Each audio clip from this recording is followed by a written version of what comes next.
She walked into the gym 7 months pregnant, just wanting to do her prenatal yoga, to stay healthy for her baby. She never expected to see her husband there, with his hands on another woman. But that wasn't the worst part. The worst part came when the other woman smiled at her, that cold, calculating smile, and said 5 words that changed everything. "I know, that's the problem." Then came the kick. Deliberate, precise, aimed right at her pregnant belly.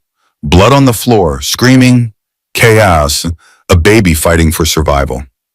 But here's the twist nobody saw coming. The personal trainer who witnessed everything? He wasn't just a trainer, he was an undercover cop.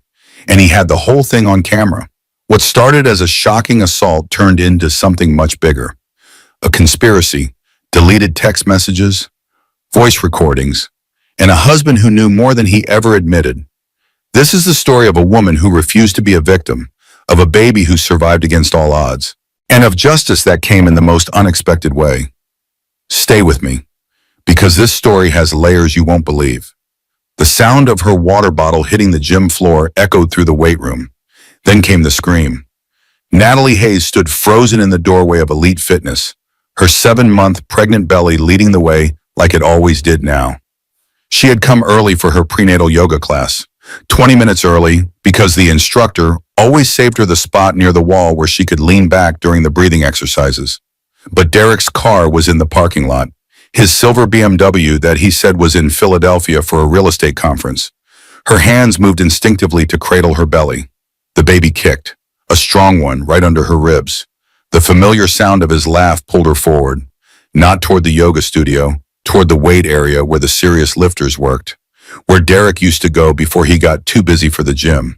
Before he started working late every Thursday, before he stopped touching her, she rounded the corner and saw them. Derek stood behind a woman with long dark hair pulled into a high ponytail. His hands rested on her hips, adjusting her stance. Close, too close. The woman wore expensive athletic gear. The kind Natalie used to buy before maternity clothes became her entire wardrobe. "Keep your core tight," Derek said. His voice had that tone, the one he used to use with Natalie, intimate, playful. The woman laughed and leaned back into him. "Like this?" Natalie's water bottle slipped from her hand. It hit the rubber floor with a hollow thud that seemed impossibly loud. Derek's head snapped up. His face went white. Actually white, like someone had drained all the blood out of him in 1 second. The woman turned. She was beautiful. 27, maybe 28. Flawless skin, the kind of body that came from living at the gym.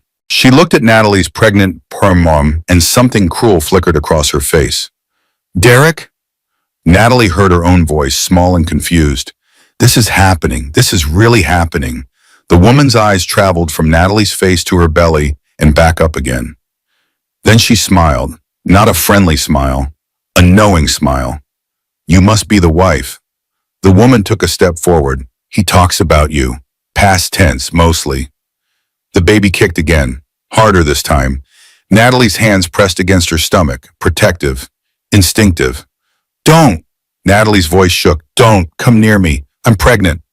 "I know." The woman took another step. "That's the problem."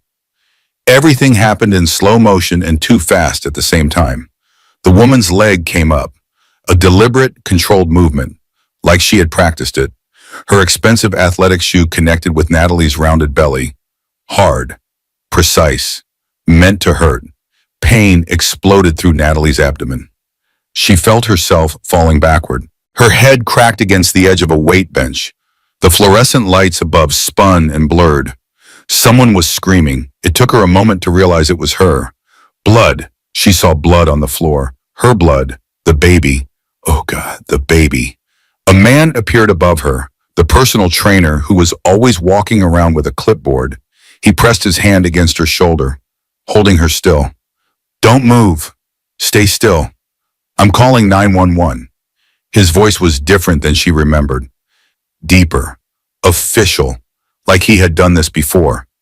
More voices, shouting. Derek's voice somewhere far away, panicked and high. The trainer stood up. In one swift movement, he grabbed the dark-haired woman and spun her around, pressing her against the mirrored wall. "Don't move. Don't speak. His whole demeanor had changed. This was not a gym employee. This was someone with authority, someone who knew how to restrain people. Derek rushed forward. Natalie, I can explain. This isn't what it looks like. The trainer stepped between them. Step back, now! She's my wife. I said step back. Natalie lay on the floor, hands on her belly, counting. 1 breath, 2 breaths, 3 breaths. If I can count to 10, I'm still here. I'm still okay. The baby's still okay. The woman against the wall started to struggle. Get your hands off me. She attacked me first. I was defending myself. The trainer didn't move. Ma'am, I watched the whole thing. That's not what happened, and you're on camera. Sirens. Thank God, sirens. Natalie turned her head slightly. A small pool of blood was forming beneath her. Not a lot, but enough. Enough to know something was very wrong. Other gym members gathered at a distance. Phones out, recording. This was going to be everywhere. Her humiliation, her pain, her pregnancy, all of it, online by tonight. 2 police officers entered, followed closely by paramedics.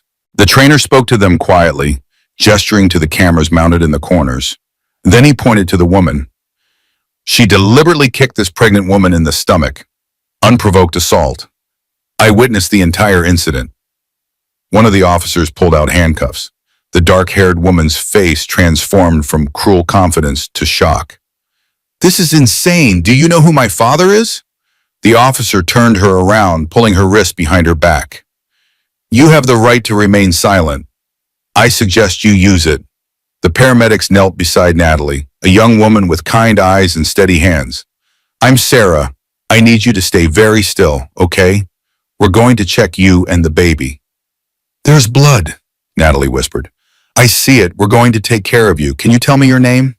Natalie Hayes. I'm 7 months pregnant. Sarah placed a blood pressure cuff on Natalie's arm, while her partner brought over a portable fetal monitor. The cold gel on her belly made her flinch. The familiar sound of her baby's heartbeat filled the air. Fast, irregular, but there, still there. Natalie started to cry, relief and terror in equal measure. Derek tried to approach again. Nat, please, let me come with you to the hospital. Get away from me. Her own voice surprised her. Strong, clear. Don't touch me. Don't come near me. But the baby you haven't asked about once since your girlfriend kicked it?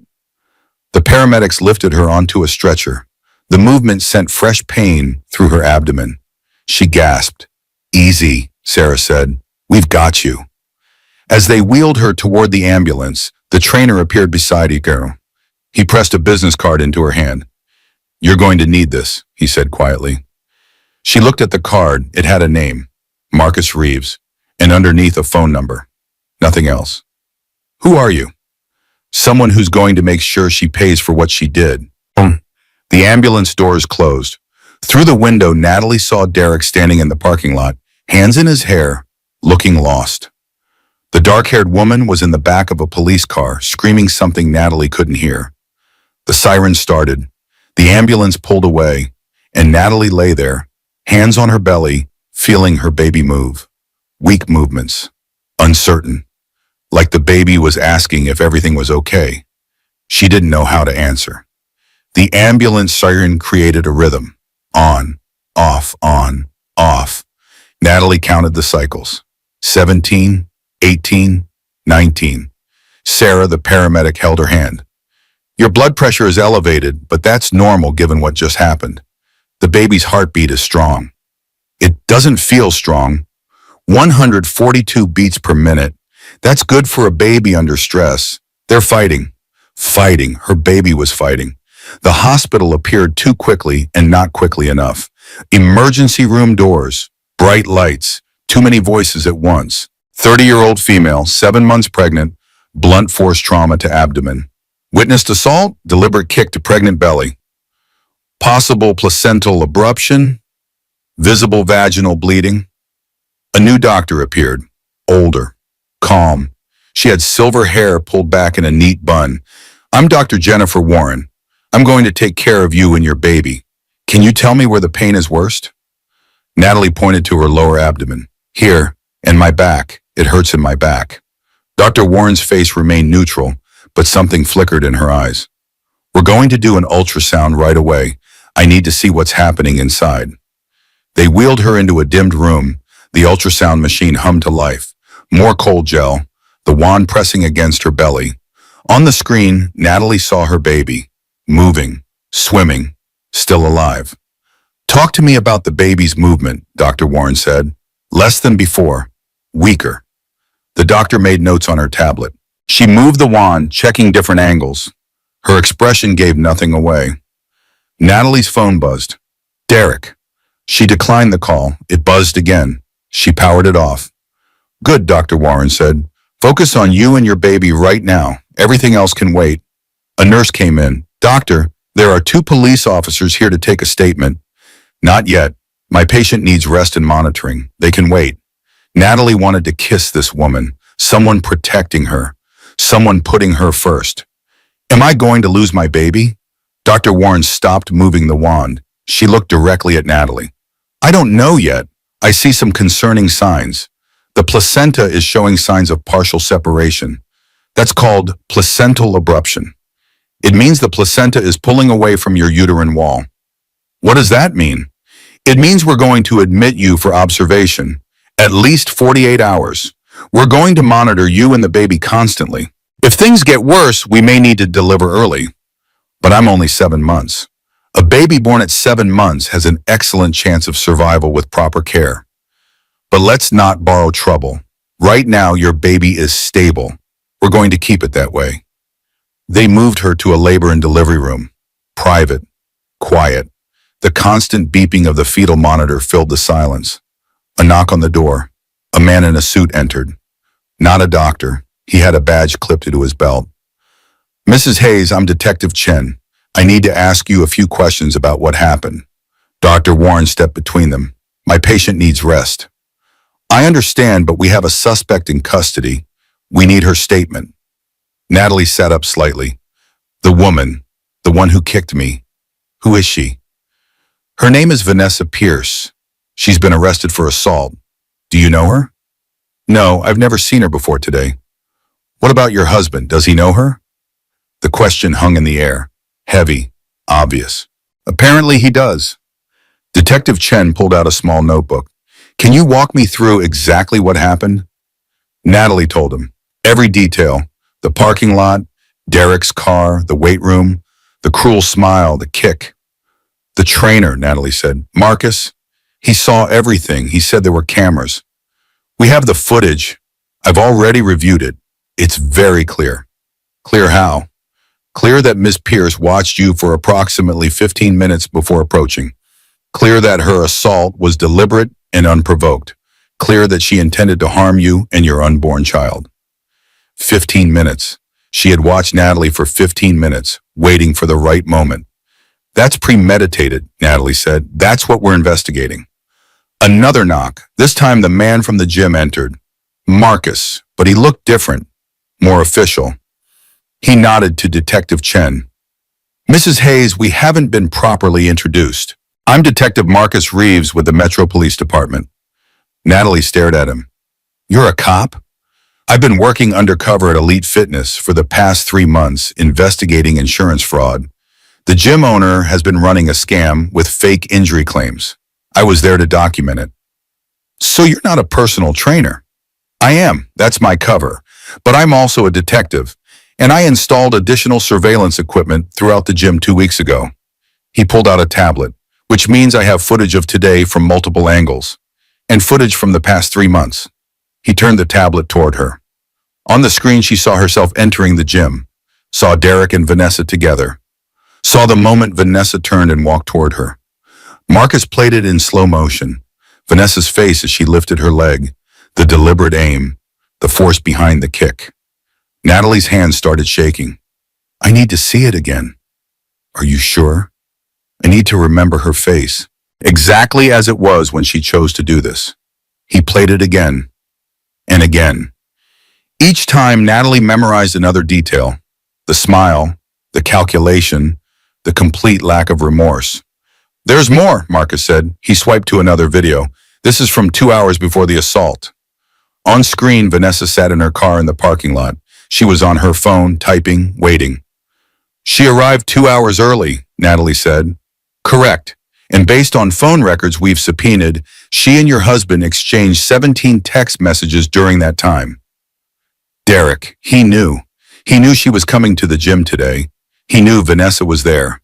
The baby kicked, hard, angry, like the baby could feel Natalie's rage building. I want to press charges. Already done, Marcus said.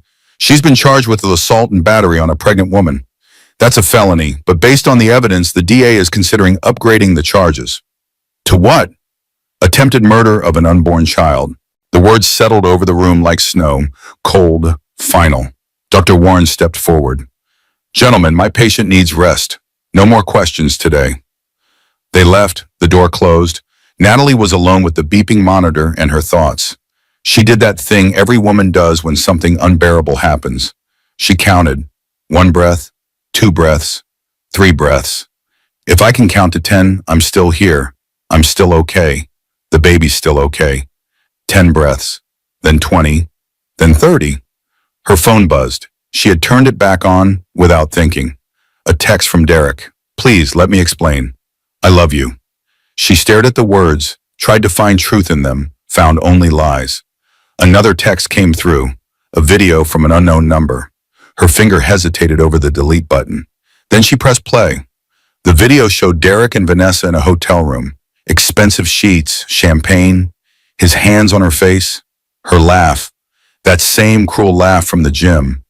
The timestamp read 1 week ago, Thursday night, when he said he was meeting clients. Natalie watched her husband kiss another woman, watched him whisper something that made Vanessa smile, watched him betray her and their unborn child with someone who would later try to kill that child. She set the phone down, turned her face to the window, watched the sun setting over the hospital parking lot. In the ambulance, she had counted sirens. Now she counted lies. How many times had Derek lied? How many Thursdays? How many business trips? How many times had he come home and climbed into bed beside her, smelling like someone else? The baby moved, slower than before, gentler, like the baby was tired too. We're going to be okay, Natalie whispered. I don't know how, but we're going to be okay. The monitor beeped, the sun set, the lies stacked up like bricks, building a wall between her old life and whatever came next. And somewhere in the city, Vanessa Pierce sat in a jail cell, probably still smiling. At 2 a.m, Natalie's mother arrived. Carol Hayes swept into the hospital room like a force of nature, despite being 58 years old and barely 5 feet tall.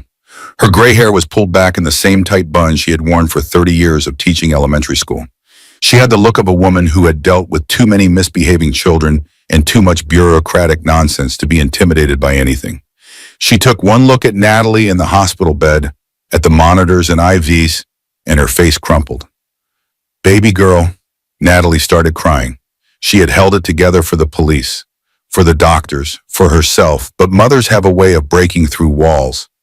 Carol sat on the edge of the bed and wrapped Natalie in her arms, careful of the belly, careful of the wires and tubes, but fierce in her protection. I should have seen it, Natalie sobbed. I should have known. No, this is not on you. This is on him and that woman. Another voice from the doorway. It's on me too. Beth Donovan stood there, Natalie's best friend since college. She looked like she had been crying. Her scrubs were wrinkled. She worked the night shift in pediatrics 2 floors down. I knew, Beth said. I've known for 2 months. I saw them together at a restaurant downtown. I wanted to tell you, but you were so happy about the baby. You were glowing. And I kept thinking maybe I was wrong.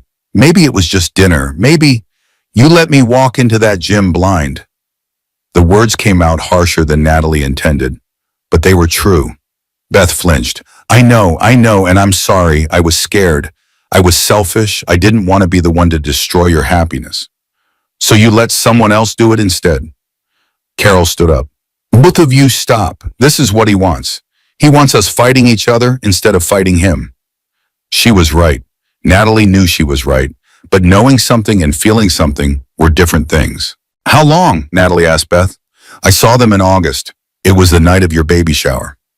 I drove past that Italian place on 5th Street, and I saw his car. I went inside and there they were, in a back booth, her hand on his face. The night of her baby shower. Natalie remembered that night, 30 women celebrating her pregnancy, playing silly games, eating cake, while Derek was with Vanessa, planning a future that didn't include the baby or the wife. He left early that night, Natalie said. Told me he had an emergency with a property deal. I know, I watched him leave with her, watched them get into his car together. The monitor beeped faster, the baby's heart rate rising with Natalie's blood pressure. Dr. Warren appeared in the doorway. Ladies, my patient's vitals are spiking. I need everyone to step outside for a moment. Carol squeezed Natalie's hand. I'm calling Robert Sullivan. He's the best divorce attorney in the state. Mom, I can't think about that right now. You don't have to think. I'll think for you. You focus on keeping that baby safe. They left. Dr. Warren checked the monitors, adjusted the IV. Your baby's heart rate is elevated. So is yours. You need to calm down. How am I supposed to calm down? By remembering that stress affects the baby. I know that's not fair. I know you have every right to be stressed. But right now, your job is to stay as calm as possible. Natalie closed her eyes, focused on breathing, in through the nose, out through the mouth, the way they taught her in the prenatal classes that Derek stopped attending after the third session. Better, Dr. Warren said. I'm going to give you something to help you sleep. Just a mild sedative. Safe for the baby. I don't want to sleep. Every time I close my eyes, I see her face. I see him. I see all of it. I know, but your body needs rest to heal. The baby needs you to rest. The medication went into her IV. Warmth spread through her veins. Her eyes grew heavy. Dr. Warren? Yes? Am I going to lose my baby? The doctor sat down into the chair beside the bed. I'm going to be honest with you. The next 48 hours are critical. The placental abruption could get worse. It could stay the same. In rare cases, it can heal. We're monitoring constantly. If anything changes, we'll act immediately. What are the chances? I don't deal in chances. I deal in facts. The fact is your baby's alive right now. The heart is beating. The movements are decreased but present. That's what we focus on. Natalie's eyes closed. She fought against the medication, but it was stronger than her will. I'm not going to let anything happen to either of you. Dr. Warren's voice came from far away. You have my word. Natalie woke to daylight and voices. Detective Reeves stood at the foot of her bed, talking quietly with another man in a suit. This one was older, with silver hair and an expensive watch. Mrs. Hayes, the older man said, I'm Robert Sullivan. Your mother hired me. I specialize in family law and criminal cases. I can't afford you. Your mother has paid my retainer. We can discuss fees later. Right now, I need to talk to you about your husband and Vanessa Pierce. He pulled out a folder thick with papers. Photographs, text messages, financial records. Your husband's phone records show 847 text messages to Vanessa Pierce over the past 6 months. 847. Natalie tried to imagine that many conversations, that many lies. The messages start in April. That's when you were 3 months pregnant, correct? Yes. He met her at the gym. She's an aspiring fitness influencer, 27 years old, lives in a condo her father pays for. Robert spread photographs across the hospital tray table. Vanessa at restaurants, Vanessa at hotels, Vanessa wearing a bracelet that looked expensive. This bracelet, Robert pointed, your husband purchased it 3 days before your birthday, $15,000. Do you recognize it? No. What did he get you for your birthday? Natalie had to think. Drugstore perfume. He said money was tight because of a bad real estate deal. Robert made a note. There was no bad deal. Your joint bank account shows regular deposits, but there's also a separate account in his name only. He's been transferring money there for months. Approximately $5,000 per month. $5,000. While Natalie was clipping coupons and buying generic prenatal vitamins. There's more, Detective Reeves said. He pulled out his tablet. After the assault yesterday, your husband called Vanessa from the hospital parking lot. We have a recording. He pressed play. Derek's voice came through the speaker. Baby, I know this looks bad, but we can spin this. Your dad's lawyers can make this go away. We just need to. Vanessa's voice, sharp and angry. You said she'd never find out. You promised me. You said you were going to leave her after the baby was born. I am. This just complicates things. Complicates? I'm in jail, Derek. Jail because of your stupid wife and her stupid baby. A long pause. Then Derek's voice quieter. Don't call the baby stupid. Why not? It's the only thing standing between us. The recording ended. Natalie felt something crack open inside her chest. Not her heart. Hearts were too soft. This was bone, breaking clean. That's not just assault anymore, Robert said. That's conspiracy. They discussed the pregnancy as an obstacle. She took action to remove that obstacle. He knew about her intentions and didn't stop her. Did he know she was going to kick me? We're investigating that. Phone records show he texted her your gym schedule 2 days ago. The room tilted. Natalie gripped the bed rail.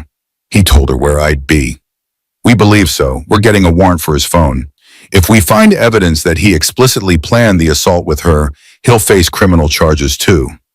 Natalie looked at the monitor. The baby's heartbeat. Still there. Still fighting. I want a divorce.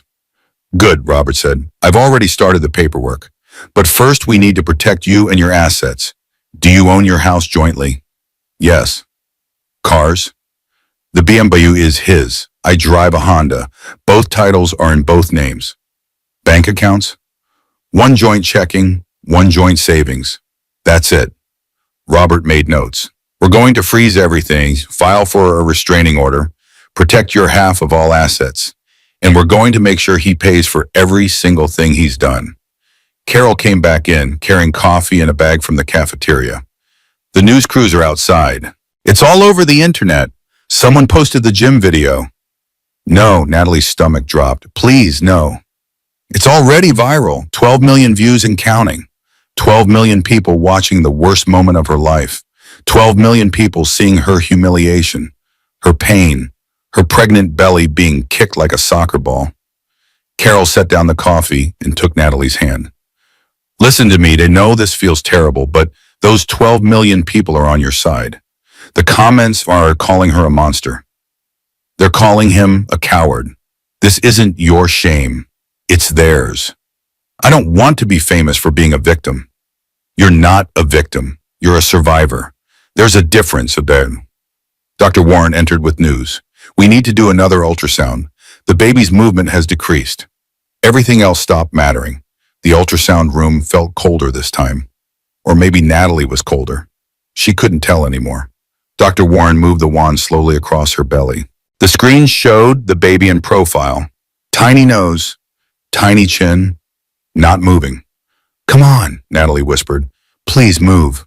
Please. Seconds stretched into years. The doctor's face remained carefully neutral, the kind of neutral that meant something bad. Then, a flicker, a small movement. The baby's hand opened and closed. There, Dr. Warren said, your baby just moved. Right there. Natalie broke, sobbing. The baby was alive, still fighting.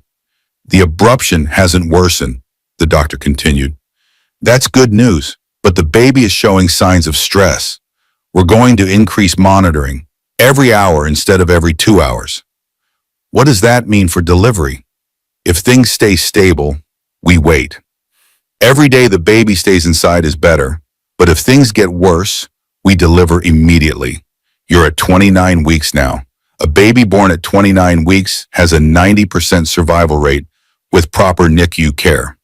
90%. That left 10% that didn't make it. Back in her room, Natalie's phone wouldn't stop buzzing. Messages from people she hadn't talked to in years. Friends, acquaintances, Derek's family, his mother, Linda Hayes. The message read, I need to speak with you immediately. This is important. Natalie deleted it. Another message. Derek's brother. My mom is very upset. Please call her. Deleted. Derek himself. 17 messages. She scrolled through them without reading. Saw words like sorry and explain and love. All lies. She deleted them all. Beth returned during visiting hours. She brought flowers and guilt. I should have told you the moment I saw them. Natalie was tired of being angry. Tired of everything. You should have. but I probably wouldn't have believed you. I would have made excuses for him. I was already making excuses. What do you mean? The late nights, the new cologne, the way he stopped touching me after I started showing. I noticed all of it. I just chose to ignore it. She pulled out her phone, opened the notes app. The list she had started at 3 in the morning when sleep wouldn't come. 37 things, Natalie said. I counted 37 red flags I ignored because I wanted to believe everything was fine. Beth read the list. Her expression grew more horrified with each line. New cologne. Started in April. Gym membership he never used in April. Thursday night meetings that always ran late, every Thursday since May. Stopped attending prenatal appointments. After the third one, stopped asking about the baby, around June. New password on his phone, July. Turned his phone face down, all the time. Showered immediately when he got home. Always. You knew, Beth said quietly. I knew. Somewhere deep down, I knew, and I chose to ignore it. The hardest part wasn't what they did. It was accepting that she knew all along, that some part of her had been screaming warnings, and she had shoved that part down into a dark corner and locked it there. Her phone buzzed again. This time an unknown number. Against her better judgment, she answered. Mrs. Hayes? A woman's voice. Older. Refined. This is Linda Hayes, your mother-in-law. Natalie should have hung up. She didn't. I don't want to talk to you. I need you to drop the charges against that girl. The audacity was breathtaking.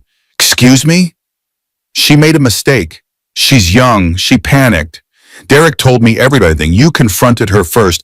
You were aggressive. I was aggressive? I'm 7 months pregnant. She kicked me in the stomach. That's not how Derek tells it. Derek is a liar. He's my son, and you're destroying his life. That girl's father is a very powerful attorney. This could ruin Derek's business, his reputation. Natalie felt something shift inside her. The last piece of the old her, the one who tried to please everyone, snapped off and fell away. Your son is having an affair with a woman who tried to kill my baby. I don't care about his reputation. You drove him to this. With your constant nagging about the baby, he felt trapped. He felt trapped? I'm the one trapped in a hospital bed wondering if my baby will survive. If you had been a better wife. Natalie hung up.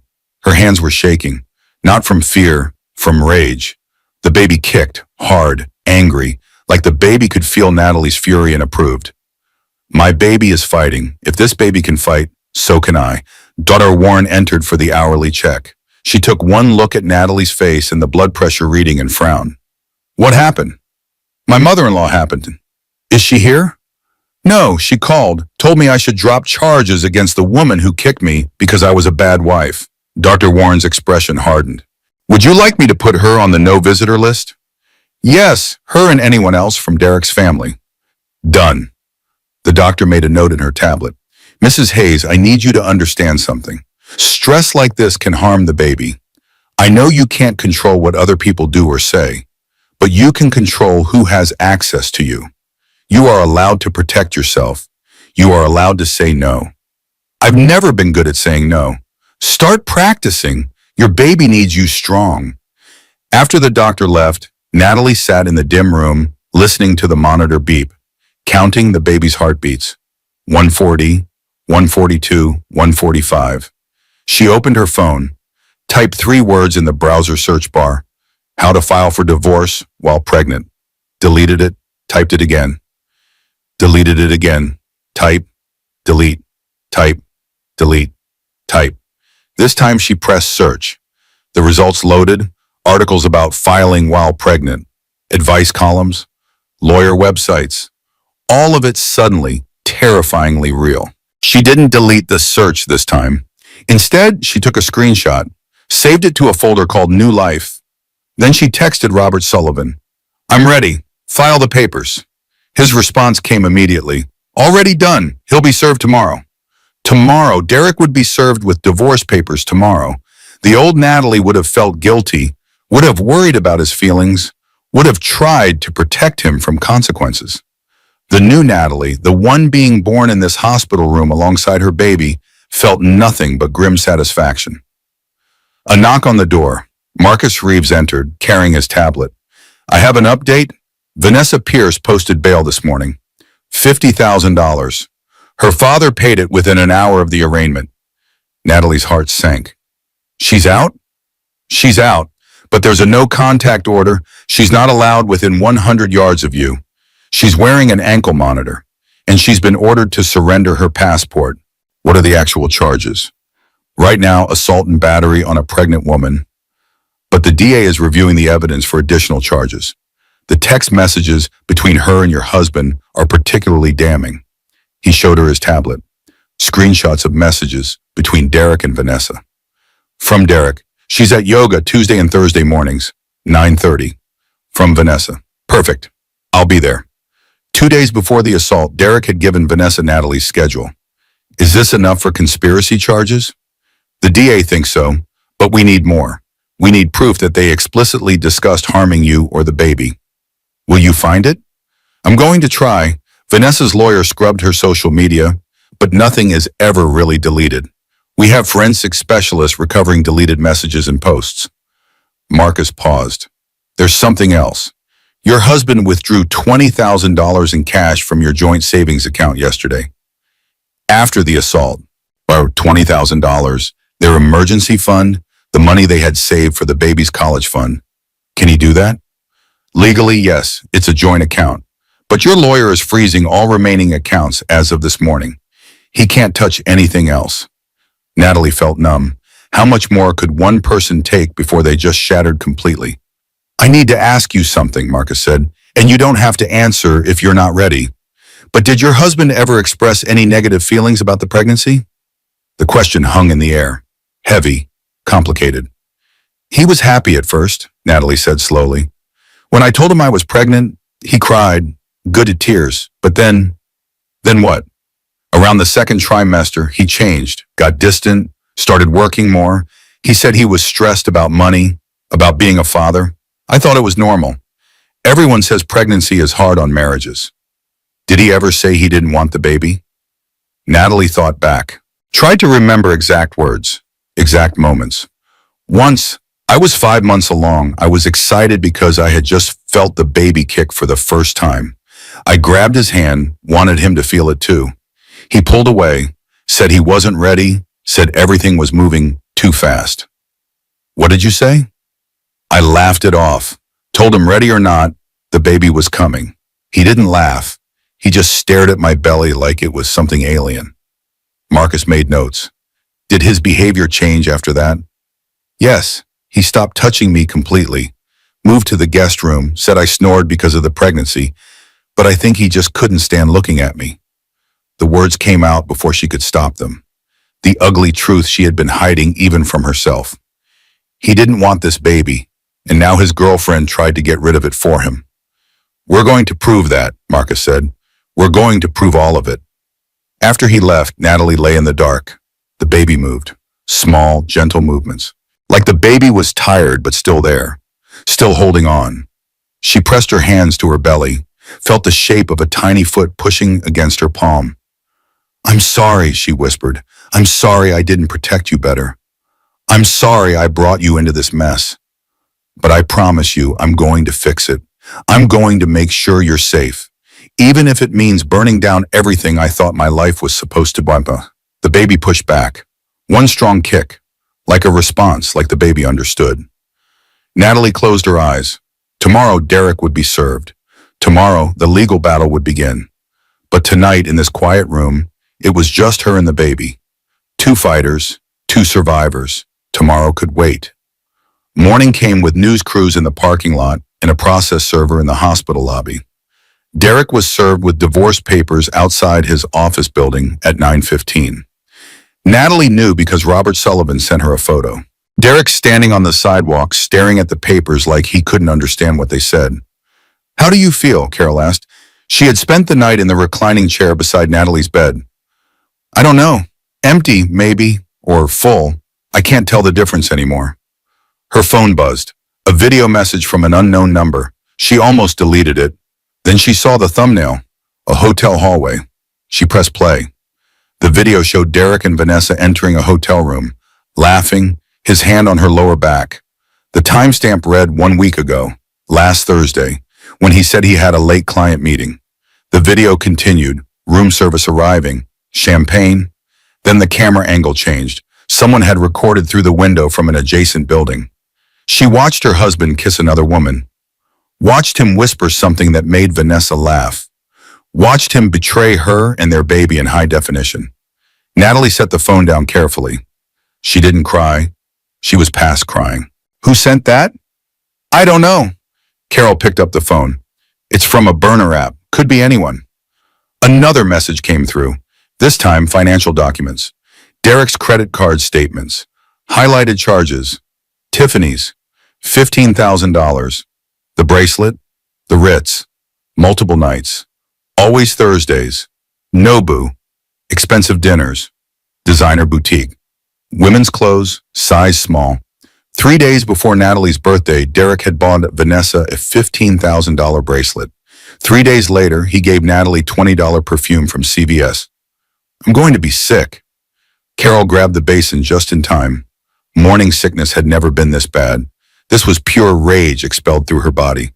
Dr. Warren appeared. What's wrong? Evidence, Natalie managed. Evidence of what my husband spent our money on. The doctor checked her vitals. Your blood pressure is through the roof. This isn't good for the baby. Nothing about this is good for the baby. I know it's not fair, but right now you need to focus on staying calm. How am I supposed to stay calm when my entire life is imploding? Dr. Warren sat down on the edge of the bed.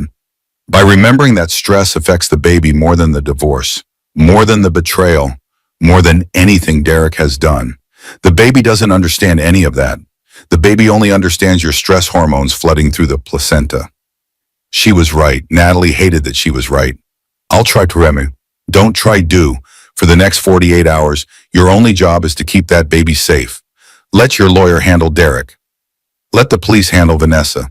You focus on breathing and staying calm. After the doctor left, Carol forwarded all the evidence to Robert Sullivan. Then she took Natalie's phone and turned it off. No more for today. You need rest. Natalie wanted to argue, but she was so tired. Tired of fighting, tired of being strong, tired of everything. She slept. She woke to voices in the hallway. Beth talking to someone. A man's voice she didn't recognize. The door opened. Beth entered with a stranger. 30-something, well-dressed, carrying a briefcase. This is Natalie, Beth said. Nat, this is James Chen. He's a friend from nursing school. He does digital forensics now. James smiled awkwardly. I heard what happened. I'm sorry, but I might be able to help. How? I specialize in recovering deleted data, social media posts, text messages, emails, things people think are gone forever. He set his briefcase on the table. A mutual friend asked me to look into Vanessa Pierce's digital footprint. Who asked you? Someone who wants to help but needs to stay anonymous. That's all I can say. He pulled out a laptop. Vanessa deleted her Instagram and Facebook accounts the day after the assault, but I was able to recover cached versions, along with every post and message she's made in the past year. He turned the screen toward Natalie. Screenshots filled the display. Posts from Vanessa's Instagram, a photo from 3 months ago. Vanessa at the gym wearing expensive workout clothes. The caption read, Manifesting my dream life. What you want wants you back. Another photo from 2 months ago. A sunset. Caption, Everything happens for a reason. Obstacles are just opportunities in disguise. The photos got more pointed as they got more recent. A photo from 6 weeks ago. Vanessa holding champagne. Caption, Good things come to those who take them. A photo from 3 weeks ago. A diamond necklace. Caption, He knows what I'm worth. But it was the deleted post that made Natalie's blood run cold. A post from 2 weeks before the assault. Deleted within hours of posting. Recovered from cash. Pregnant wives are temporary problems. Time to handle my business. Another deleted post. 1 week before the assault. Some people don't know when they've lost. Time to help her understand. James scrolled to text messages. Recovered from Vanessa's phone backup.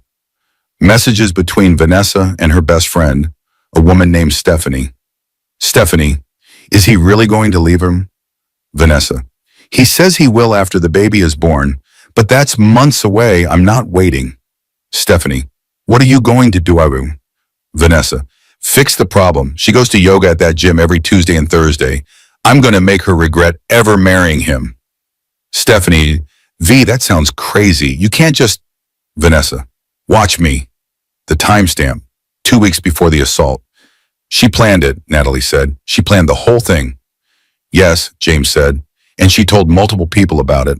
We have 4 different text conversations where she explicitly states she's going to handle the wife problem. He pulled up another file, a voice recording. This is from her best friend, Grace. She recorded a conversation they had at a coffee shop. He pressed play. Vanessa's voice came through the speakers, clear, confident, cruel. He's never going to leave her while she's pregnant. She's got him trapped with that baby. So I need to fix that. Make her miscarry. Then he'll be free. Grace's voice uncertain. V, you can't be serious. I'm completely serious. I know exactly when she'll be at the gym. I've been watching her for weeks. Derek gave me her entire schedule. If you do this, you'll go to jail. Only if I get caught. And who's going to believe her over me? Everyone will think she's just a jealous, crazy, pregnant woman. The recording ended. Natalie sat in silence, processing, the premeditation, the calculation, the complete lack of remorse. This is attempted murder, she finally said. Yes, James agreed, and conspiracy. Your husband provided her with your schedule. He knew what she was planning. How do we prove he knew? James pulled up more messages, text exchanges between Derek and Vanessa. From Vanessa, I'm done waiting. I'm going to make this happen. From Derek, what are you going to do? Vanessa, better if you don't know. Just trust me. By next week, your problem will be solved. Derek, don't do anything stupid. Vanessa, it's not stupid. It's necessary. You'll thank me later. Derek, when are you going to talk to her? Vanessa, Thursday at the gym, 9:30. She'll be there for yoga. Derek, maybe you should wait. Think about this. Vanessa, I've thought about nothing else for months. This ends Thursday. The messages were from 3 days before the assault. Derek knew. Maybe he didn't know the exact details. Maybe he convinced himself Vanessa was just going to talk to Natalie. But he knew something was going to happen. And he did nothing to stop it. She did what she always did when overwhelmed. Made lists. She pulled out her phone, opened her notes app, and started typing. Evidence of premeditation. 1. Deleted social media posts about handling the problem. 2. Text messages to friends about making me miscarry. Voice recording stating intent to cause miscarriage. For Derek providing my schedule. Derek's text showing he knew something was planned. Vanessa arriving 2 hours early at Gym 7. Video showing her watching me before approaching 8. Deliberate kick caught on camera. She stared at the list. 8 pieces of evidence, each one stronger than the last. This isn't just assault anymore, Carol said. This is conspiracy to commit murder. James nodded. I've already sent everything to Detective Reeves. He's forwarding it to the DA. They're filing new charges this afternoon. Say, 2 hours later, Marcus Reeves arrived with news. Vanessa Pierce has been rearrested. The charges have been upgraded to attempted murder of an unborn child and conspiracy to commit murder. No bail this time. She's being held pending trial. What about Derek? He's being questioned now. Based on the text messages, he's facing conspiracy charges too. The DA is deciding whether to charge him as an accessory or a co-conspirator. Natalie felt nothing. No satisfaction, no relief, just emptiness. When is the trial? Preliminary hearing is in 2 weeks. Actual trial probably won't start for 3 to 4 months. These cases take time. 3 to 4 months. Her baby would be born by then, would be outside of her, safe and real, by the time justice was served. Will I have to testify? Yes, but we can arrange for video testimony if you're recovering from birth or if the baby needs special care.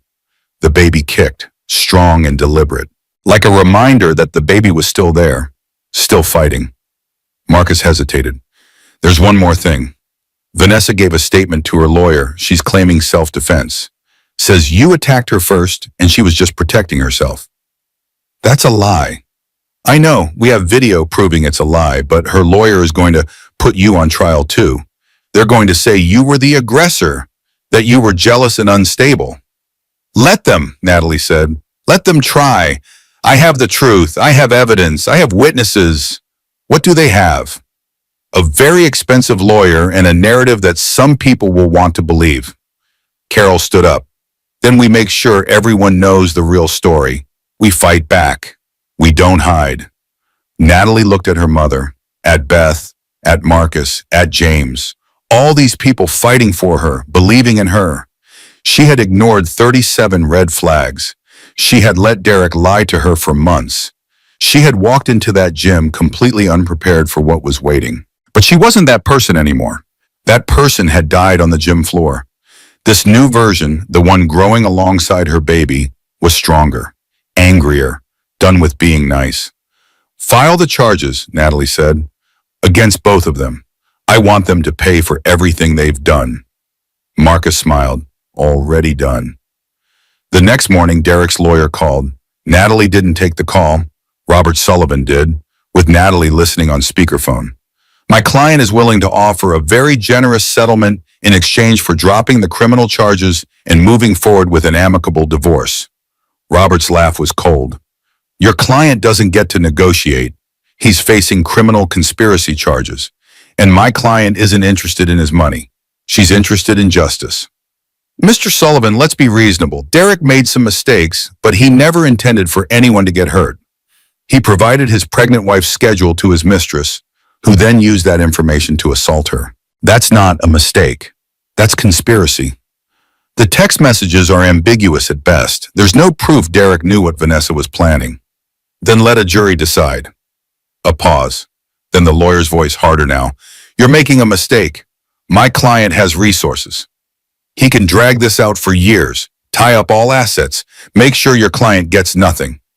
Your client can try, but Judge Morrison doesn't tolerate financial bullying, especially not in cases involving pregnant women who've been assaulted. Try to hide assets, and Derek will end up in jail for contempt on top of everything else. The lawyer hung up. Robert turned to Natalie. He's scared. That's good. Scared people make mistakes. What kind of settlement was he offering? Full custody to you, child support, and 70% of assets. He keeps the house in his business. That's not generous. That's insulting. Exactly, which is why we're not taking it. We're going for everything. Full custody, the house, his business assets, everything he tried to hide. Carol entered with coffee and news. The story hit national media. CNN picked it up. So did NBC. Natalie's stomach dropped. No. Yes, they're calling it the gym attack case. Video has been viewed over 30 million times now. 30 million people. 30 million people who had watched her worst moment. The comments are interesting though, Carol continued. Women are coming forward with their own stories. About being pregnant and vulnerable. About partners who betrayed them. About people who attacked them when they were at their most defenseless. She showed Natalie her tablet. Thousands of comments, stories, support. This isn't just about you anymore. You've become a symbol. The pregnant woman who fought back. I didn't fight back. I fell down and almost lost my baby. You survived. You pressed charges. You're pursuing justice. That's fighting back. DeWarren came in for the morning check. The baby's heart rate was stable, 138 beats per minute, strong and steady. Movement has increased, the doctor said. That's a very good sign. Does that mean the abruption is healing? It means it hasn't gotten worse. We're not out of danger yet, but we're moving in the right direction. Hope. A tiny seed of hope planted itself in Natalie's chest. How much longer in the hospital? At least another week, maybe 2. We need to make sure you and the baby are stable before discharge. And even then, you'll be on modified bed rest until delivery. Modified bed rest? Light activity only, no stress, no heavy lifting, lots of rest. No stress, as if that were possible while facing a criminal trial and a divorce. After the doctor left, Marcus Reeves arrived with Detective Chen and a woman Natalie didn't recognize. This is Assistant District Attorney Karen Morrison, Marcus said. She's prosecuting Vanessa Pierce and potentially Derek Hayes. Karen Morrison was 40-something, sharp-eyed, and carried herself like someone who had won too many cases to be intimidated by expensive defense lawyers. Mrs. Hayes, I need to be direct with you. This case is going to be difficult. Vanessa's father has hired one of the best criminal defense attorneys in the state. They're going to attack your character, your marriage, your mental state. Let them. They're going to say you were the aggressor, that you have a history of jealousy and instability. I don't. I know, but they'll create one. They'll find people from your past, twist words, take things out of context. By the time they're done, they'll paint you as an unstable woman who attacked a younger, prettier woman out of jealousy. Natalie felt the old fear creeping in, the desire to make herself smaller, to apologize, to back down. Then the baby kicked, hard, defiant. My baby is fighting. If this baby can fight, so can I. I don't care what they say about me. I care about justice. That woman tried to kill my baby. My husband helped her. I'm not backing down. Karen smiled. Good, because I need you strong for this. The trial is going to be brutal, but we have the evidence. We have the video. We have the text messages. We have witnesses. We're going to win. When does it start? Preliminary hearing in 2 weeks. That's just to establish probable cause. The actual trial probably won't start for 3 months. After your baby is born. 3 months. So much could happen in 3 months. What about Derek's charges? That's more complicated. We need to prove he knew Vanessa's specific intentions. The text messages help, but they're not definitive. He can claim he thought she was just going to talk to you, confront you about the affair. What do you need to charge him? A smoking gun, something that proves he knew she intended violence. Marcus pulled out his tablet. We're still going through deleted messages and emails. If there's something there, we'll find it.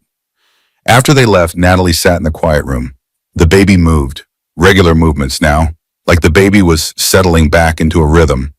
She opened her notes app again, added to her list of ignored red flags. Number 38. He stopped saying we and started saying I. As in, I'm going to the gym instead of we should work out together. As in, I'm going out of town instead of we have a trip. He removed me from his life one pronoun at a time. Beth arrived during evening visiting hours. She brought real food from outside. Thai takeout, Natalie's favorite. You look better, Beth said. I feel better. The baby's moving more, that helps. I'm sorry for not telling you earlier, for being a coward. You weren't a coward. You were trying to protect me. I get it now. Still, I should have trusted you to handle the truth. They ate in silence for a while. Then Beth spoke again. I saw Derek today. At the coffee shop near the hospital. Natalie's fork stopped halfway to her mouth. What did he say? Nothing. I didn't talk to him. But he looked terrible, like he hasn't slept in days. He was on the phone with someone, arguing about money. His lawyer probably costs a fortune. Good. He deserves to lose everything. The vindictiveness in Beth's voice matched the feeling in Natalie's heart. She should feel bad about that. About wanting revenge. About wanting him to suffer. She didn't. The hearing is in 2 weeks, Natalie said. I'm going to testify. Are you sure? You'll still be recovering. I'm sure. I want to look her in the eye. I want her to see me. See my belly. See what she tried to destroy. You're stronger than I am. No, I'm just angrier. After Beth left, Natalie lay in the dark. The baby hiccuped. Tiny rhythmic movements that made her smile despite everything. She pulled out her phone, opened it to a blank note, started typing. Letter to my baby. You don't know this yet, but you're already teaching me how to fight. Every kick reminds me that survival is an active choice. Every movement proves that we're both still here, still trying, still refusing to give up.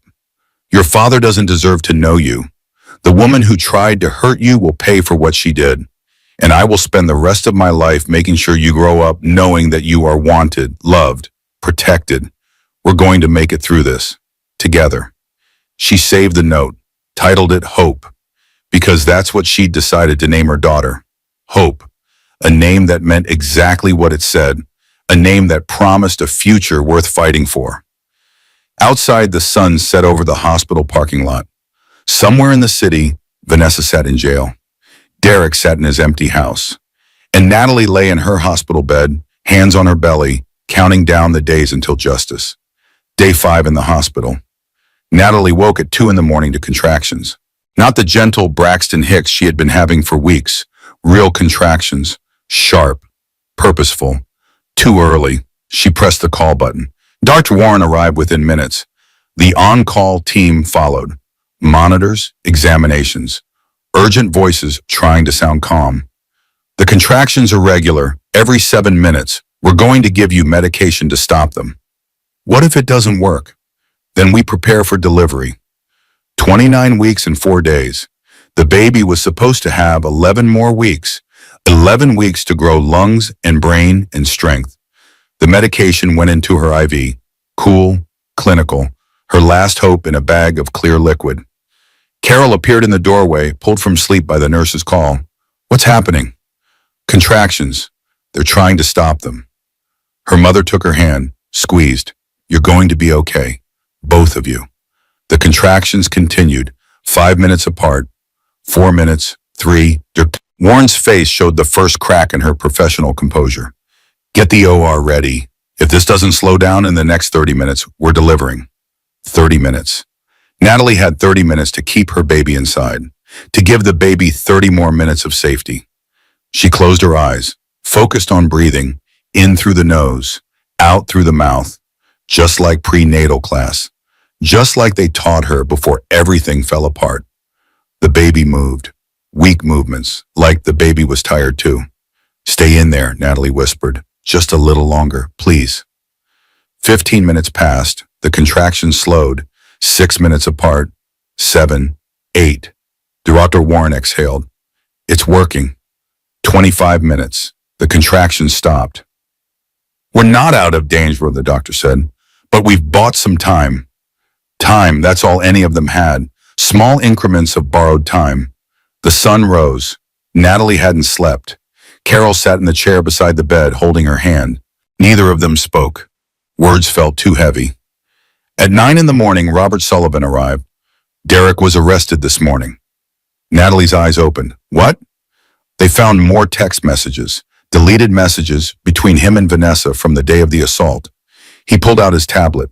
These were recovered from the cloud backup of his phone. The messages appeared on screen. From Derek, sent at 8:15 a.m. the day of the assault. She's leaving for the gym in 15 minutes. Good luck. From Vanessa, sent at 8:53 and I'm in position. She just walked in. From Derek, sent at 9:02 a.m. Remember, make it look like self-defense. From Vanessa, trust me, I know what I'm doing. Natalie read them twice. 3 times, the words didn't change. He knew, she said. He knew exactly what she was going to do. Yes, he's been charged with conspiracy to commit assault and attempted murder. He's in custody now. Bail hearing is this afternoon. Will he get out? The DA is arguing no bail. He's a flight risk with significant financial resources, but Judge Morrison will decide. Carol stood up. I'm going to that hearing. I want to look him in the eye. Mom, you don't have to. Yes, I do. He tried to have my grandchild killed. I'm going to make sure he sees my face when they deny him bail. After they left, Natalie was alone with her thoughts and the beeping monitor. She had loved Derek once, truly loved him. She remembered their wedding day, the way he cried when she walked down the aisle, the promises they made to each other, for better or worse, in sickness and health. When did worse become attempted murder? When did I love you become make it look like self-defense? She couldn't pinpoint the exact moment their marriage died. Maybe it had been dying for years, slowly, quietly, while she made excuses and ignored red flags and told herself everything was fine. The door opened. A woman she didn't recognize entered. 50-something, well-dressed, carrying flowers. Can I help you? I'm Linda Hayes, Derek's mother. Natalie should have called security, should have told her to leave. Instead, she just stared. I know you don't want to see me, Linda continued, but I need to say this. Derek is a good man. He made mistakes, but this girl, Vanessa, she manipulated him. She seduced him. He's the victim here. The words were so absurd that Natalie almost laughed. He's the victim? I'm in the hospital. My baby almost died, but he's the victim? He never meant for any of this to happen. He loves you. He loves the baby. He texted his mistress my schedule so she could attack me. That's love? Linda's face hardened. You're twisting things, taking messages out of context. Derek would never hurt you intentionally. Get out. If you would just talk to him, get out. Linda didn't move. You're destroying his life. He could go to prison. For what? For loving someone? Something inside Natalie broke, not her heart. Hearts break softly. This was bone snapping, loud, final. He told his mistress to make it look like self-defense. That means he knew she was going to attack me. He knew and he helped her plan it. He chose her over his own child, over me, over everything we built together. So yes, I'm destroying his life because he tried to destroy mine. You're hysterical. You're not thinking clearly. I'm thinking more clearly than I have in months. Get out of my room before I call security. Linda turned to leave. At the door, she paused. You were never good enough for him anyway. I told him that when you first started dating. You come from nothing. You have nothing to offer except that baby. And now you're using it as a weapon. The baby kicked, hard, angry, like the baby heard the insult and disagreed. Natalie pressed the call button. I need security in room 412. Now. Security escorted Linda out. Dr. Warren arrived moments later. Your blood pressure is spiking again. What happened? My mother-in-law happened. The one we specifically banned from visiting? Yes. She's been added to hospital security watch list. If she comes back, she'll be arrested for trespassing. The doctor checked the monitor vitals. But right now, I need you to calm down. Focus on the baby.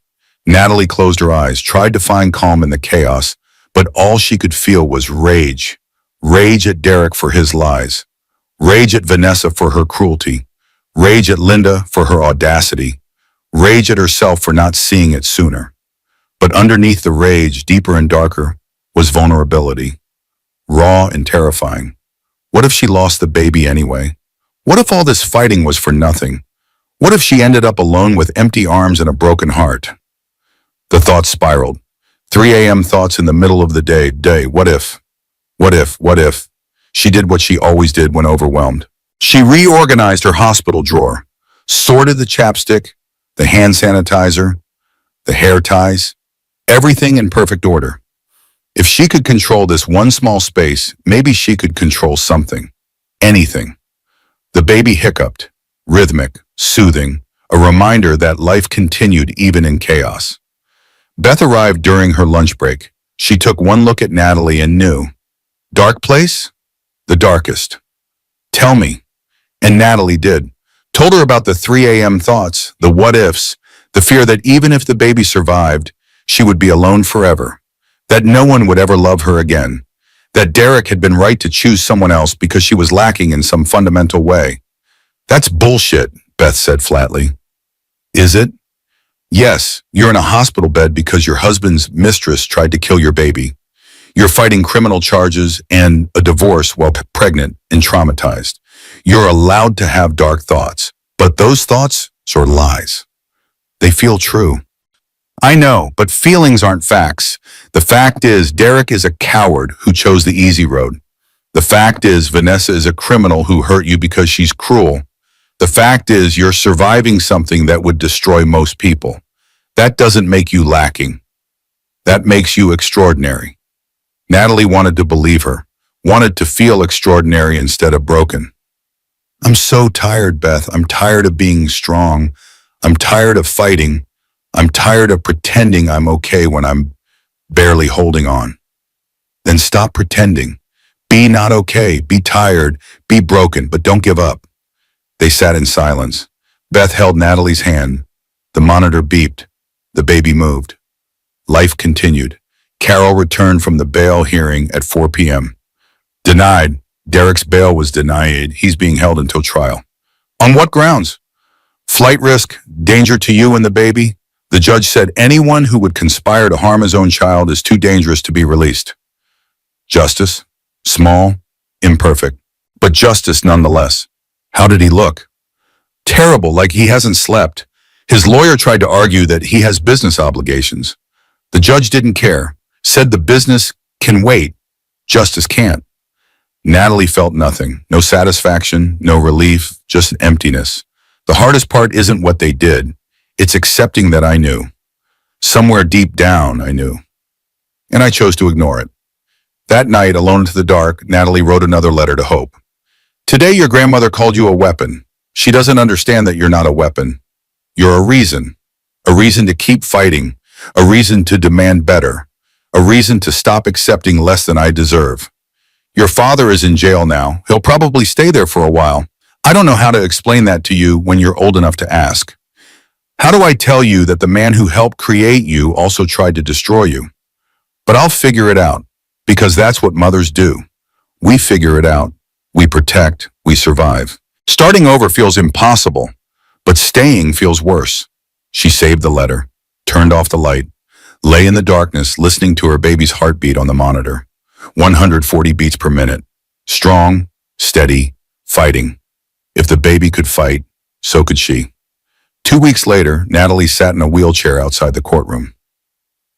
The preliminary hearing, just to establish probable cause. Robert Sullivan had tried to convince her to testify via video.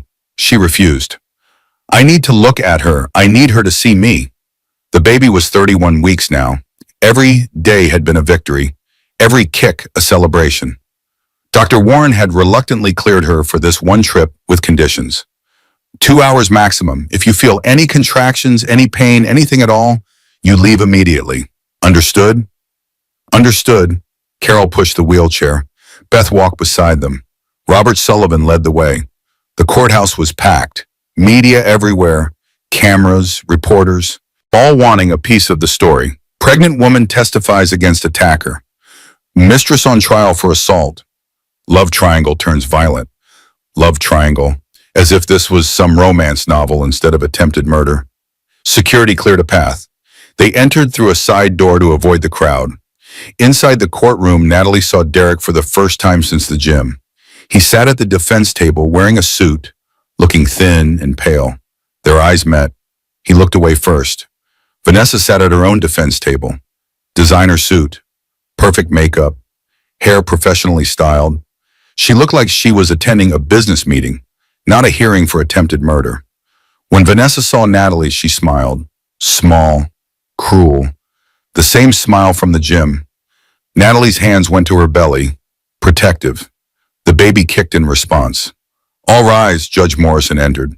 60-something, silver hair, reputation for being tough but fair. The hearing began. The prosecution presented evidence. The video from the gym, the text messages, the voice recording, each piece building the case brick by brick. Then it was Natalie's turn to testify. Robert Sullivan wheeled her to the witness stand. She was sworn in, her voice steady despite her shaking hands. Mrs. Hayes, can you tell us what happened on the morning of October 15th? Natalie took a breath, told the story, every detail, the parking lot, Derek's car, the weight room, Vanessa's cruel words. What did Miss Pierce say to you before the assault? She said, I know you are pregnant. That's the problem. What did you understand that to mean? That my pregnancy was an obstacle to her, that she wanted it gone. What happened next? She kicked me, deliberately, in my stomach. Can you describe the kick? It was controlled, precise, like she had practiced it. She aimed for my belly. She meant to hurt the baby. Vanessa's lawyer objected. Speculation. Sustained, the judge said.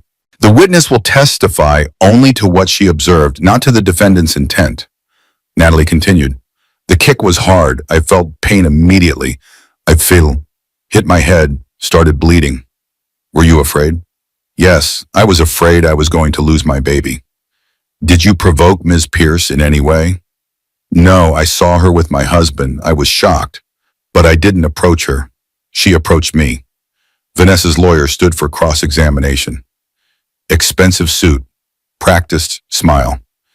Mrs. Hayes, you were jealous of my client, weren't you? I was hurt. Hurt enough to attack her? I didn't attack anyone. But you admit you confronted her about her relationship with your husband? I didn't confront anyone. I walked into the gym. I saw them together. Before I could say anything, she approached me. You expect us to believe that my client, who had never met you before, just decided to randomly attack you? She had been planning it for weeks. The text messages proved that. Or you had been planning to confront her, and when she defended herself, you got hurt. Natalie felt her blood pressure rising. The baby kicked. Hard. Uncomfortable. I'm 7 months pregnant. I weigh 130 pounds. Your client is a personal trainer. Tell me how I threatened her enough that she needed to defend herself by kicking me in the stomach. Pregnant women can be aggressive, hormonal, unpredictable. Robert Sullivan stood. Objection. Counsel is testifying. Sustained. The lawyer changed tactics. Mrs. Hayes, how long have you suspected your husband of infidelity? Since April. So for 6 months you've been jealous, angry, resentful. I've been betrayed enough to create a scene at a public gym? I didn't create a scene. I was assaulted. Or you were confronted with the reality that your husband loves someone else and you lashed out. Natalie's hands gripped the wheelchair arms. She wanted to scream, wanted to tell this lawyer exactly where to go, but she kept her voice steady. Your client planned to make me miscarry. She told her friends. She told anyone who would listen. She watched me for weeks. She arrived at the gym 2 hours early and waited for me. When I walked in, she smiled at me and then kicked my pregnant belly as hard as she could. That's not self-defense. That's attempted murder. The lawyer smiled. No further questions. Natalie was wheeled back to her seat, her whole body shaking. The baby kicked. Frantic movements. Uncomfortable. Are you okay? Carol whispered. No, but I did it. The prosecution called Grace Mitchell next, the gym member who had recorded Vanessa's confession. Grace testified about the coffee shop conversation, about Vanessa's explicit plans to handle the wife problem. She said she was going to make Mrs. Hayes miscarry. She was very clear about her intentions. Vanessa's lawyer tried to discredit her, suggested she was lying for attention. Grace didn't waver. I recorded it because I was afraid someone would get hurt. I was right. Detective Marcus Reeves testified next about the surveillance footage, the timeline, the premeditation. Ms. Pierce arrived at the gym 2 hours before Mrs. Hayes. She parked where she could see the entrance and she waited.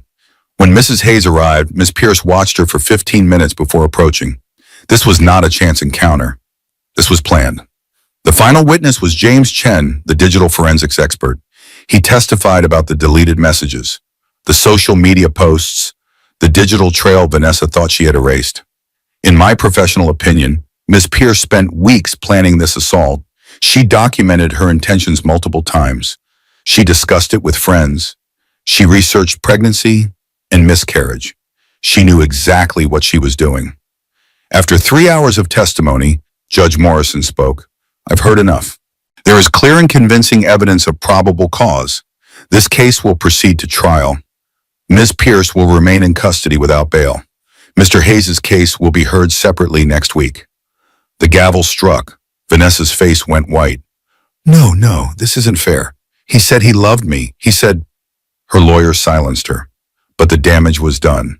The outburst captured by every reporter in the room. Outside the courtroom, Natalie faced the cameras. Robert Sullivan had advised against it. She did it anyway. I want to say something to every woman who has ever been pregnant and scared. To every woman who has been betrayed. To every woman who has been made to feel like her pain doesn't matter. It matters. You matter. Your babies matter. And people who tried to hurt you should pay for what they've done. I'm not going to hide. I'm not going to be ashamed. I'm going to stand up and fight back, and I'm going to win. The cameras flashed. The reporters shouted questions. Carol wheeled her away. In the car, Natalie felt the baby kick. Strong, regular, like the baby approved. You did good, Beth said. You were amazing. I was terrified. You looked strong, unbreakable. Natalie didn't feel unbreakable. She felt like she was held together by tape and hope and sheer stubbornness. But maybe that was enough. Back at the hospital, Dr. Warren was waiting. You were gone longer than 2 hours. I know, I'm sorry. And your blood pressure is elevated, but not dangerously so. How do you feel? Tired, but okay, the baby's moving a lot. Good, that's good. The doctor smiled. I saw your statement on the news. You've become quite the advocate. I didn't mean to.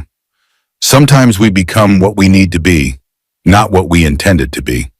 That night, Natalie slept better than she had in weeks. The testimony was done. The preliminary hearing was over. Vanessa was staying in jail. Derek was staying in jail. Justice was slow, but it was coming.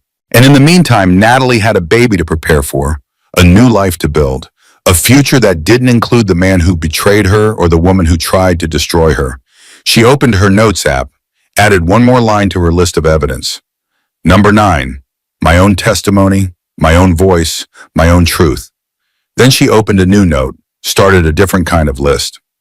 Things I need for hope. Crib diapers, clothes, love, safety, a mother who refuses to give up. She had the last 3 already. The first 3 she could buy. It wasn't the life she had planned, but it was the life she was building. One day, one breath, one fight at a time. 36 weeks. Dr. Warren stood at the foot of the bed with news that made Natalie's heart skip. We're going to induce labor tomorrow. Tomorrow, but I'm not due for 4 more weeks. The baby is showing signs of distress. Nothing immediate, but enough that I don't want to wait. 36 weeks is safe. The baby's lungs are developed. All major organs are functional. It's time.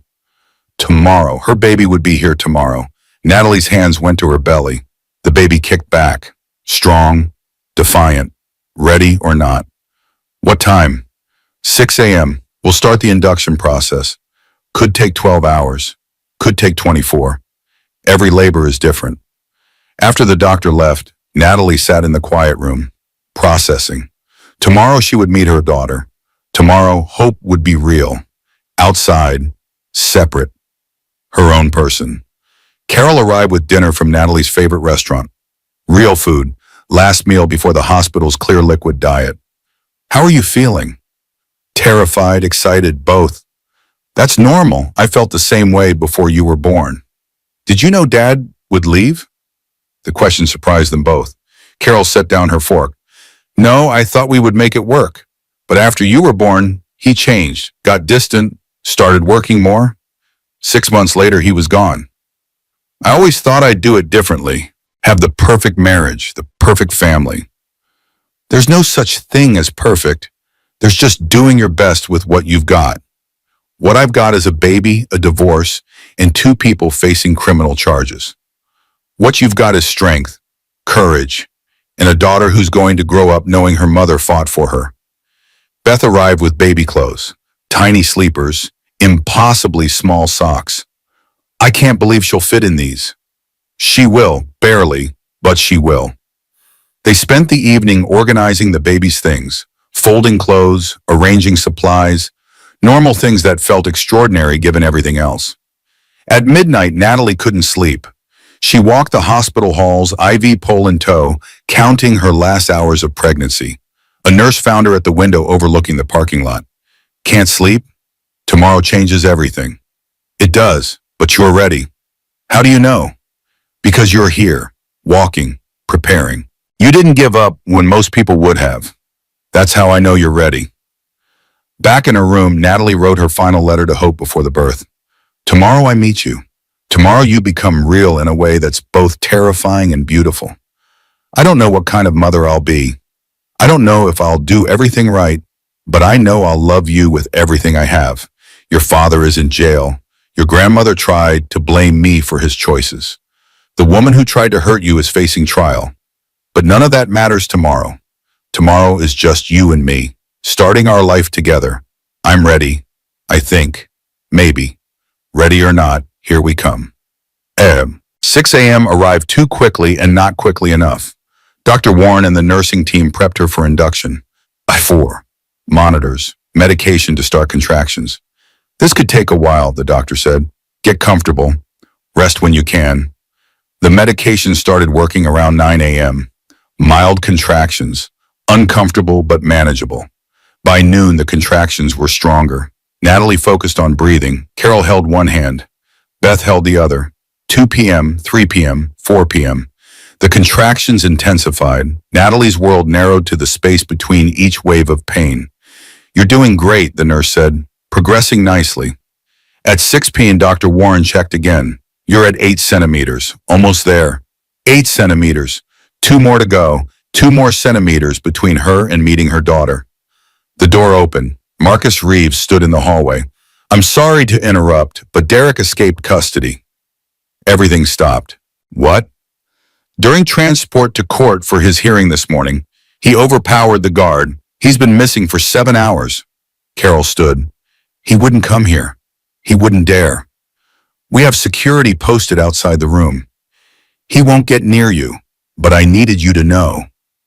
Natalie felt her blood pressure spike. The monitor beeped faster. The baby's heart rate elevated. Dr. Warren checked the readings. "We need to calm down. This isn't good for the baby." "My husband escaped jail and you want me to calm down? I need you to focus on the labor. Let the police handle Derek." Another contraction. This one harder. Longer. Natalie gripped the bed rail and breathed through it. 7 p.m., 8 p.m. The contractions came faster. Harder. Relentless. "You're at 10 centimeters, Dr. Warren said. It's time to push." Time. After weeks of waiting, after months of betrayal, after a lifetime of pain, it was time. "On the next contraction, I want you to push as hard as you can." The contraction came. Natalie pushed. The pain was unlike anything she had imagined. Splitting, burning, impossible. Again, one more big push. She pushed. The room spun, voices blurred, everything narrowed to this single moment. This single purpose. "I can see the head. One more push and we'll have the baby." One more. Natalie gathered everything she had left. All the rage, all the fear, all the love. She channeled it into one final push. And then, a cry. Small, furious, perfect. "It's a girl." Dr. Warren lifted the baby. Tiny, pink, screaming with healthy lungs. "Hope," Natalie whispered.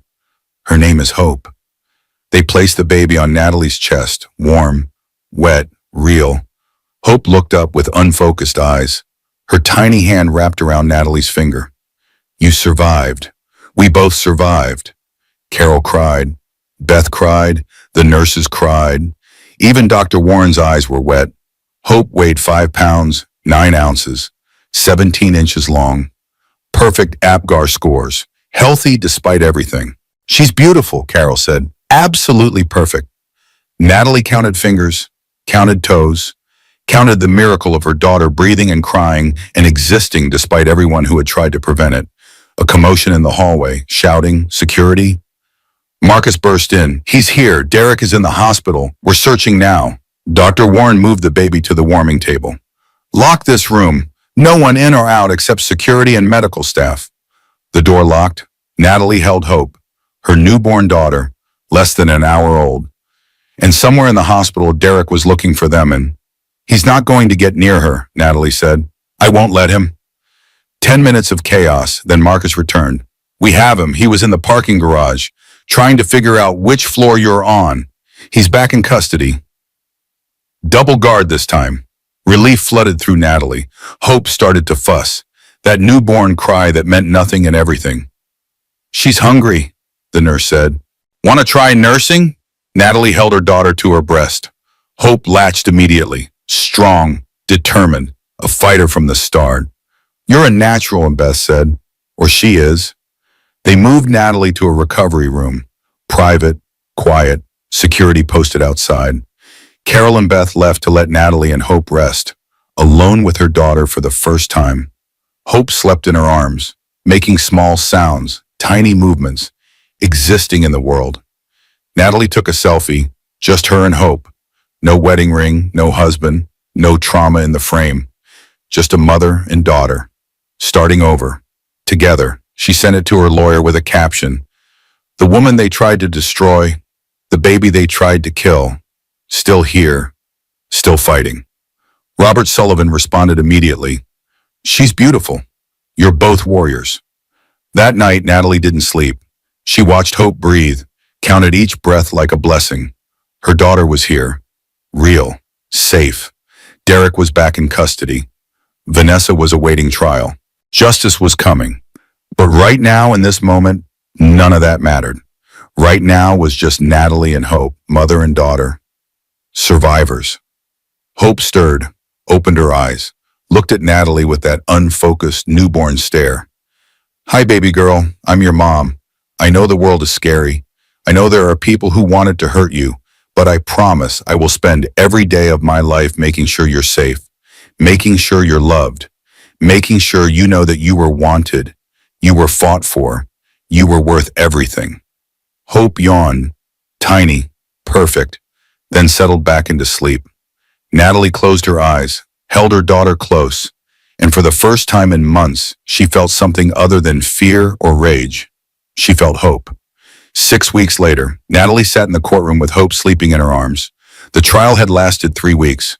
Today was verdict day. The jury had been deliberating for 4 hours. Each minute felt like a year. Hope stirred, made small sounds. Natalie adjusted her position.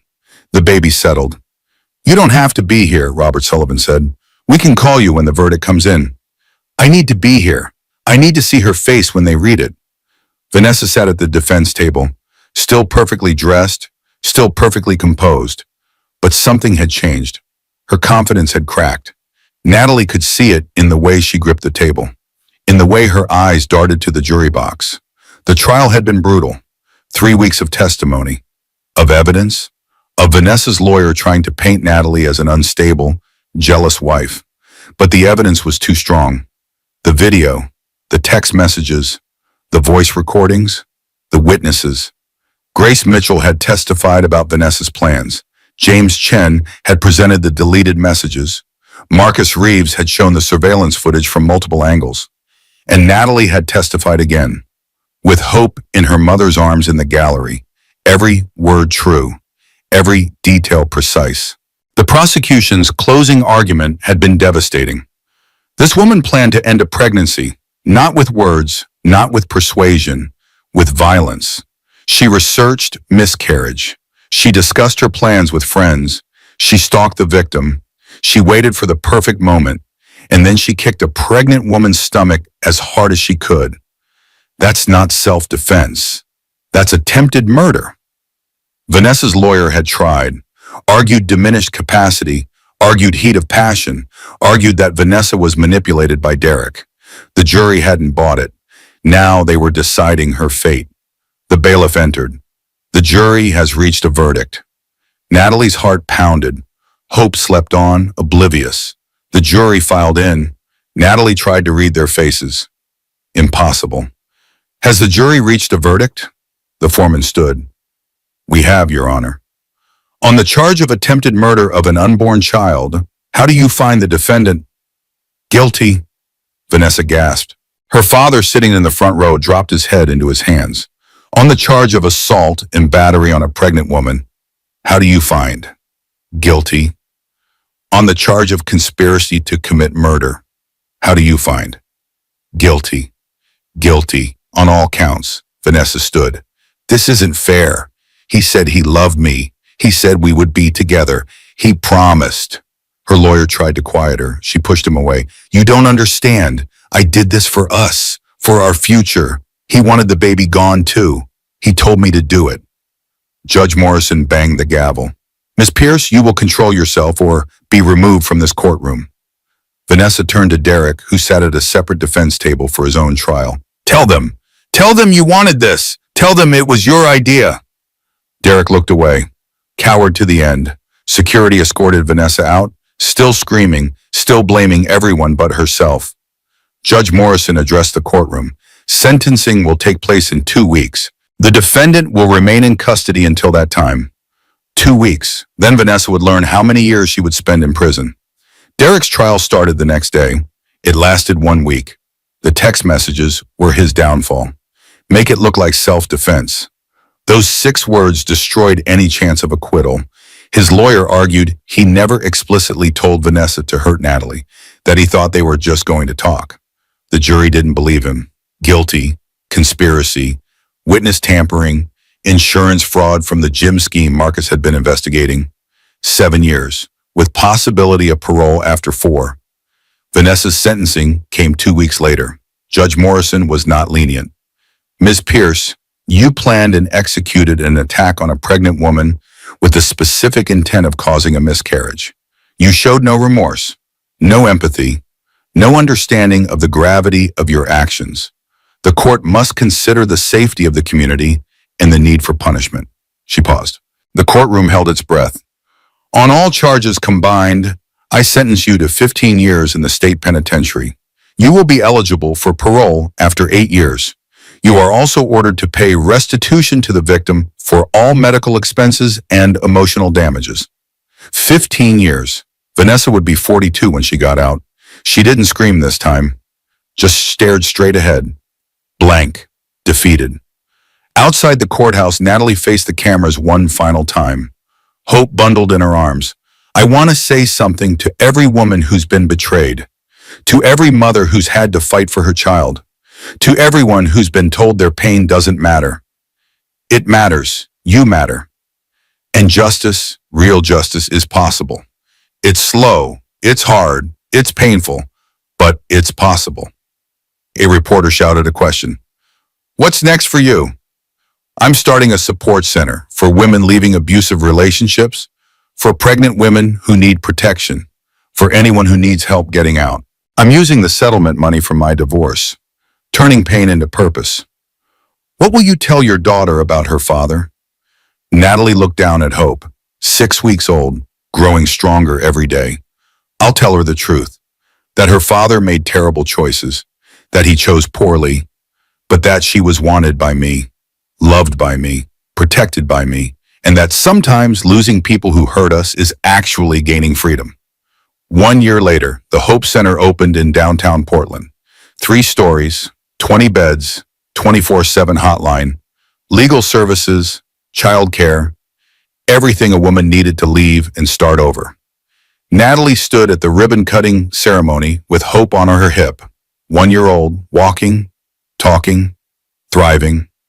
This center exists because I survived, because my daughter survived, because we refused to let other people's cruelty define our future. Carol stood beside her, Beth on the other side.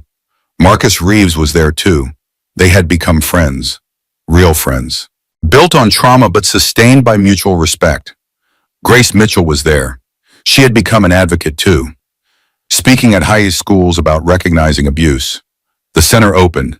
The first residents moved in that night.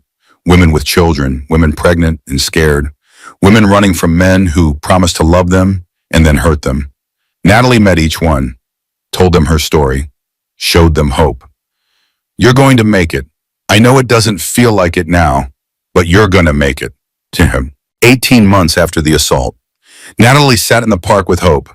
The baby was running now, chasing birds, laughing at everything. A man approached, 30-something, kind face. He smiled.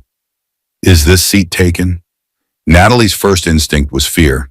Then she looked at him, really looked. Saw nothing but genuine friendliness. It's free. He sat. They talked. About nothing, about everything, about the weather and the birds and the beautiful day. Hope ran over, dropped a dandelion in Natalie's lap, then went back to playing. She's beautiful, the man said. Thank you. I'm David, by the way. Natalie. They talked for an hour. He was a teacher, divorced, no kids, but wanted them someday. He made her laugh, actually laugh, not forced or polite, real laughter. When Hope got tired, Natalie stood to leave. Could I give you my number? David asked. Maybe we could get coffee sometime? Natalie's first thought was no. She wasn't ready. She might never be ready. Then she looked at Hope, growing, changing, moving forward. Sure, coffee sounds nice. She took his number, put it in her phone, didn't delete it. Maybe she'd call, maybe she wouldn't. But the possibility existed. The future existed. Not the future she had planned, but a future nonetheless. Walking home, Hope in the stroller, Natalie passed the gym where it all happened. It had closed.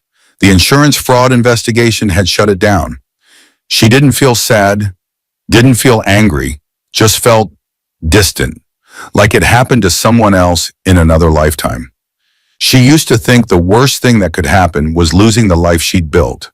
Turned out the worst thing was staying in a life that was killing her slowly. The gym floor wasn't where she fell. It was where she landed. And from the ground, the only direction left was up. At home, she put Hope down for a nap, opened her laptop, checked the Hope Center statistics. 53 women had come through in 18 months. 47 had successfully left their abusers. 32 had found jobs. 21 had their own apartments. Numbers, statistics. But each one was a life, a person, a survivor. Her phone buzzed. A text from Beth. How are you? Good, really good. New development? Maybe. Met someone at the park, got his number. Details immediately. Natalie smiled, typed back the story. Hope woke from her nap, crying, hungry, normal baby things. Natalie heated a bottle, held her daughter, counted blessings instead of red flags. 1, she survived. 2, Hope survived. 3, justice was served. 4, she built something meaningful from pain. 5, the future was open. Derek would get out of prison someday. So would Vanessa. But Natalie didn't think about that, didn't plan for it, didn't fear it. She had learned that forgiveness wasn't for them. It was for her. She could forgive Derek for being weak, forgive Vanessa for being cruel, and still never let either of them near her daughter.